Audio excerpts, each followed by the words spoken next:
Okay, so next we're gonna start to pull the text from that text file and start to place it into the PowerPoint.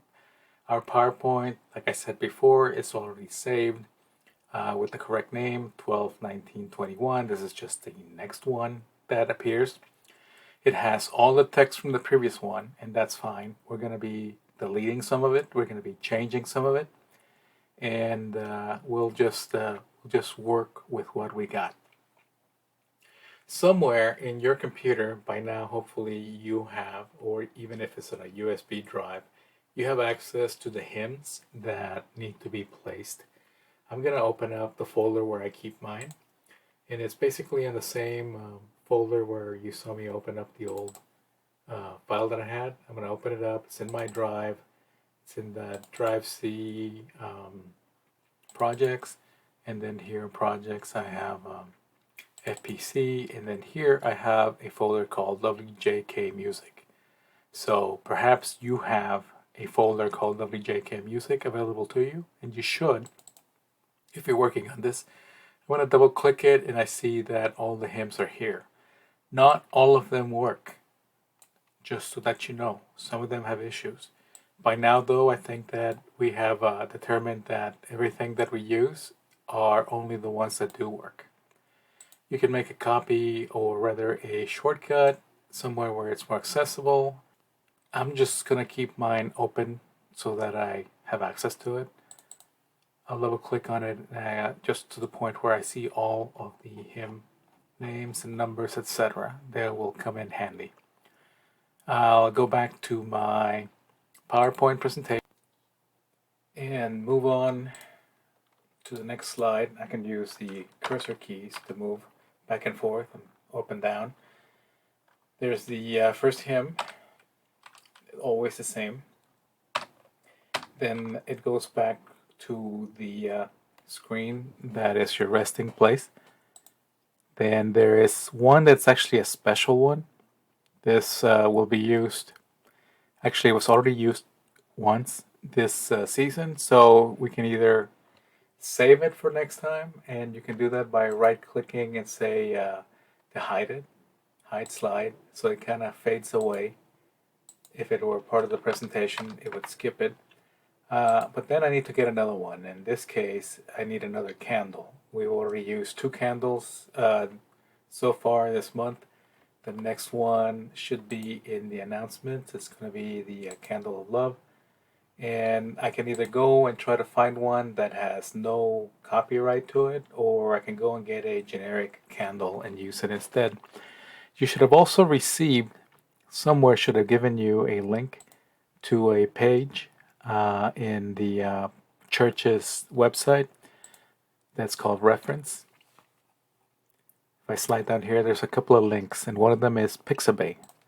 Pixabay is a place where you can find royalty-free images. And these are free images that we can use and hopefully not get in trouble. So let's do a quick search for an Advent candle, or even the Advent candle of love, which is what we need, right? I'm going to search that, pressing enter. Maybe I can't get anything specific, but I can get one that'll work. Why not? We're lighting a candle, so let's click on this one and see if it will allow me to right click on it and say open image in new tab. And then I get the whole thing.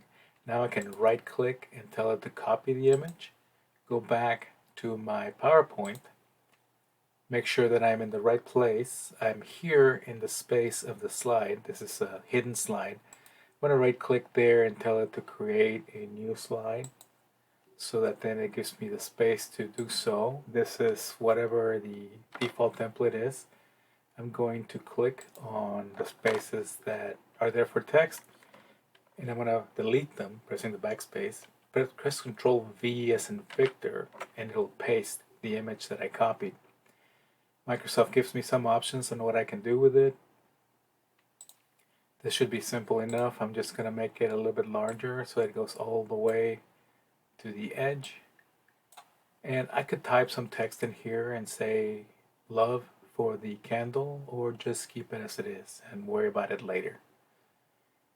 Or not worry about it at all. This is, after all, a candle. We don't have too many special screens, but whenever it happens, just so you know, this is how you would go find an image and then paste it. I'll go to the next slide, which is once again is the rest. Notice how that other slide is hidden. It's faded out. You could delete it if you want, get rid of it, but I'll just keep it there for now. Go to the next slide, and it is the gathering. I'll click on my text file, the call to worship. I'm going to delete all this. Once again, you can delete if you want. It makes it easy for me to follow. Then we have what the liturgist says, what the people say, LP, LP, and then all.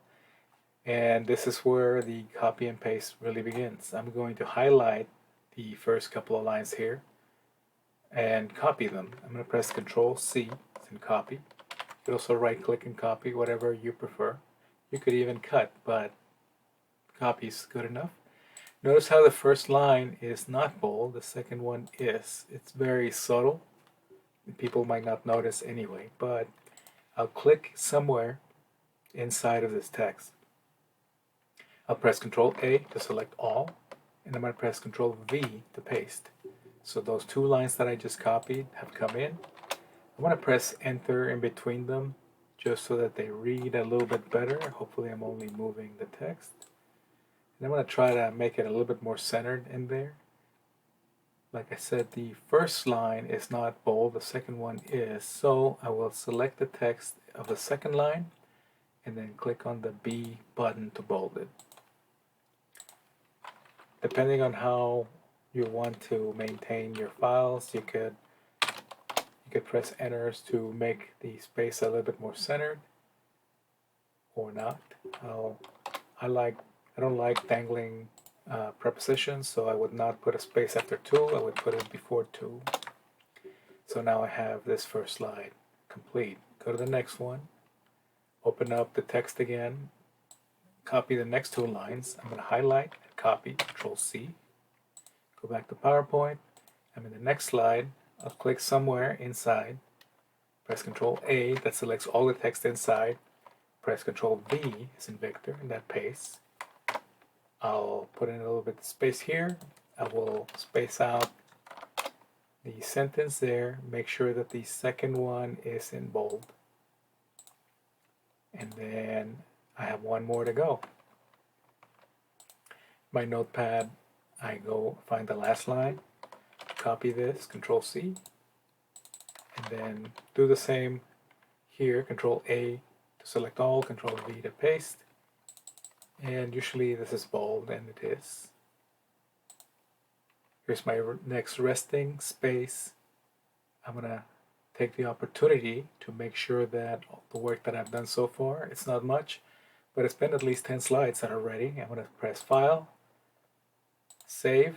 You can also press Control S, and I'll follow you again in the next video where we will continue to copy and paste.